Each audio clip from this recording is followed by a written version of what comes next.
What's going on, everyone? In today's video, I'm going to show you how I price my books for Amazon FBA using a software called Keepa, and be cool looking at ASINs that I've recently bought and showing you what I paid for them and what my intentions are in terms of setting a min and a max price. So if you're excited about that, let's get started. Okay, so over here in Be Cool, and first thing you're going to notice is that I have a whole bunch of ASINs, right, that all need to be repriced. First, what we're going to do is just open up each individual ASIN. We're going to look at what I bought the book for, and then we're going to set a min and a max price. And again, we're going to use Keepa to do that. Let's go and get started with this first book here, The New Confessions of an Economic Hitman. So I'm going to go and click on the ASIN, open up the Amazon listing. You can actually see that I did buy this book on Amazon on June 1st. So let's go and open up this order, see how much we paid for it. All right, so it looks like we bought this in light new condition for a total of $12.54. So let's go back over to Selleram. I went ahead and typed in $12.54. So now what we have to do is figure out what our sell price would be. So what I'm going to do is obviously scroll down to Keepa, because Keepa's going to tell us everything that we need to know in terms of what to price this item at. So first thing that you notice is that, I bought it probably from the Keepa deals page here. You can see the price of this drop from $48 all the way down to $12.54. Now, this is a book that has actually had some pretty good historical selling value, like over $30. So this black line here, this lowest use prices, basically it tells what the cheapest price of this book was in use condition on Amazon over time. And so over the last year, you can basically see that this book almost always was above $40. There have been times where it's been a little bit cheaper down here, right around like 16, but overall, like this book could potentially even sell all the way up to 56. So I think what I was going to do with this book is, I bought it for $12.54, super undervalued. I think if I can sell it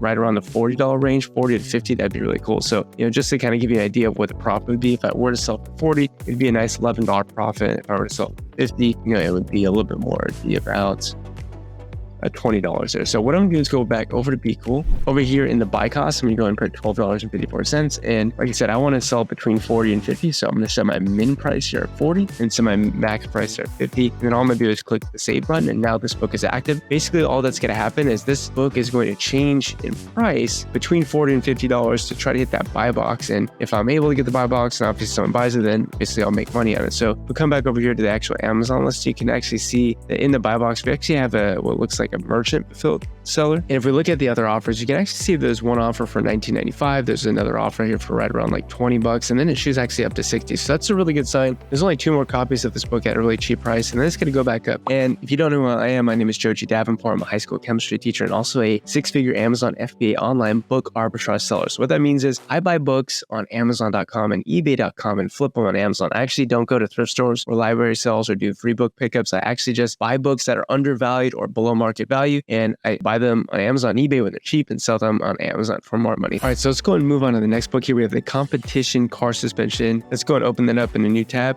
All right, so you can see that we bought this book on May 25th here. Buy box on this book is actually $80. So I'm interested to see what I paid for this. Let's go and open up the order. Yeah, I definitely paid up for this book a little bit. So I bought this for about $41.07. Looks like I bought it from Worlds of Book USA. I actually bought it in acceptable condition. The condition notes look decent, a readable copy of the book, which may include some defects. It's just highlighting in notes. So obviously a book in acceptable conditions is not going to be great, but I do sometimes buy, books in acceptable conditions. So let's go down to the Keepa chart and figure out what we want to price this at. So again, this probably was from Keepa deals. You can see the price of this drop from $79 down to $35 plus shipping. And again, the reason why I bought this is because I thought at that price, it's really cheap. Again, looking at this black line here at the lowest use price in Amazon over time, if you basically look at when the sales rank drops in this book, most of the time this book is selling for significantly more than what we paid for it. So it looks like, between basically December and March, just quite a few sales rank drops above 70, even one up to 90. This sales rank drop was right around 117. So this is a book that could potentially sell for some pretty good money. So again,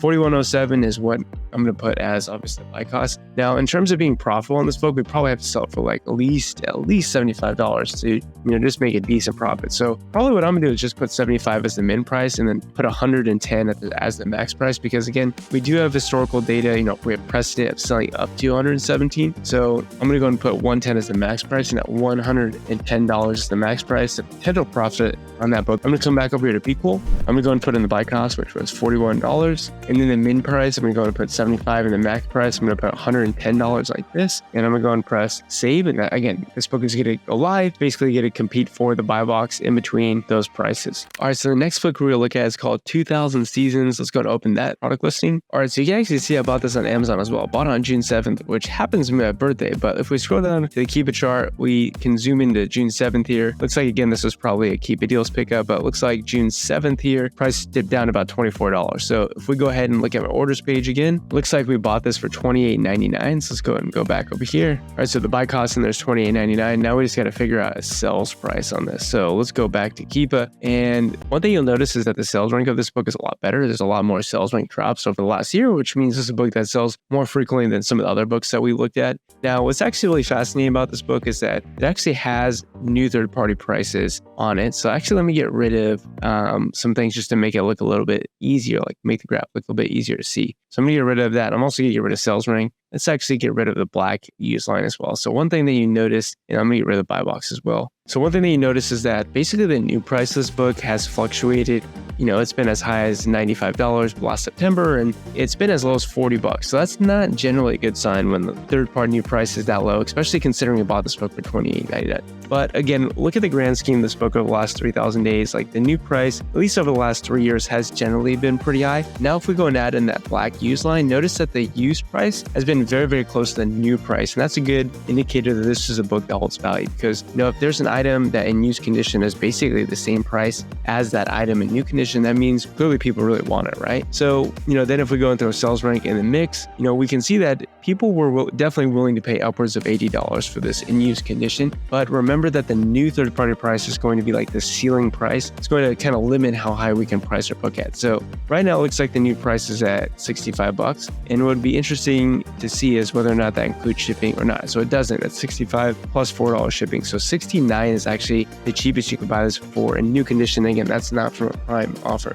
So it is actually possible that you could sell a book for more money in used condition than a new book if you're a prime seller. And maybe if I were to list mine at like $75, someone might actually be willing to pay $5 extra to get the book just quicker, right? Because this might actually take a little bit longer for this person to get the book, like July 18th to July 20th. So, and that'd be the fastest delivery. Or if you just have standard delivery, July 24th. So somebody might not want to wait, 10 days to get this book. They might be willing to pay a little bit more to get it in used condition, which is kind of weird to think about that way. But in any case, let's actually think about what I would price this at, right? This lowest used price is basically, I bought it at pretty much the lowest prices it has ever been. So obviously now I wanted to sell this. So I would say worst case scenario, probably sell this for about $45, in which case you'd only be making $1 profit. That's not great at all. So maybe you have the min price a little bit higher than that so we don't sell so cheap. Maybe like $48. So there'd be a little bit of an ROI, a little bit of profit on this. But really I want to go a little bit higher, right? Because there's potential of this book selling for significantly higher, like upwards of 90. But again, the new prices right now are going to make it a little bit hard to go that high. But we do see that the new price can, at least in the most recent past, get up to around 75. So what I'm going to do is probably set the max price around like 65. And at $65, that'd be a nice like $18 profit. So I'm going to come over here and first put in the buy cost. So we're going to put $28.99 for the buy cost there, and the min price there, I think we said we're going to put 48, and then for the max price, we'll put 65, and then we'll go ahead and press save. That's going to save that roll, and now the book is going to reprice between those prices. Really cool thing with Be Cool here is that if you click on the calculator button, you can actually see what your potential profit would be and your potential ROI would be if you were to sell it at that price. So that'd be both for the min and also the max prices. By the way, this is software called Be Cool. I have a video on my channel showing you how to set up repricing rules if you're interested in it. And of course, if you want to support the channel, feel free to use the link down below. But let's go and move on to maybe one more book, and then we'll end the video. So we have this Moon Ties book. Let's go and open up that book. All right, so it looks like we bought this on May 23rd. It looks like the buy box price is $104. So this is potentially a really expensive book. And one thing you notice about this book is that there are way fewer sales rank drops than there are in some of the other books. So this is going to be an interesting Keepa graph to read. We see that I did buy this on May 23rd. It looks like I already have my buy cost in there at $35.07. But yeah, I mean, if we look at it, $35.07 is basically this period of time where the price dropped from basically 97 all the way down to 35. Decided to pick up a copy. It looks like we have these two sales rank drops right around 75. So I feel like, okay, well, if a couple people are willing to pay $75 for it, that's good.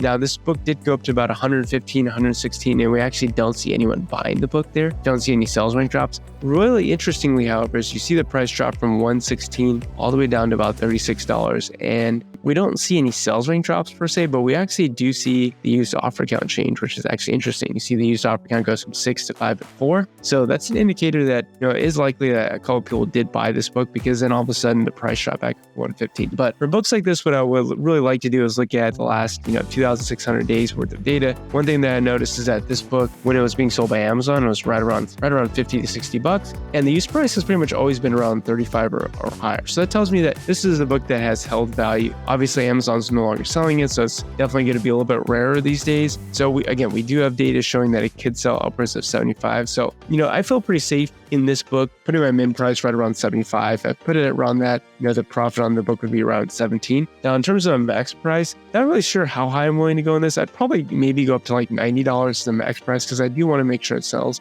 And that $90, that'd be a $29 profit, or 85% ROI. So first thing I'm gonna do again is come over here into Equal, put in my min and max price is 35.07, and then I'm gonna put my min price at 75 and max price at 95. Honestly, I don't really care too much where this book sells between, where this book sells, anywhere between there. I just want to sell the book, make profit, and if I do that at 75, it looks like potentially make a decent profit here at $20 and a 58% ROI. So that's all I got for you guys in today's video. Again, this is just a really brief sort of video showing you how I repriced books using Keepa. So if you felt like it was helpful, then make sure to hit the thumbs up button, and yeah, I'll see you in the next one.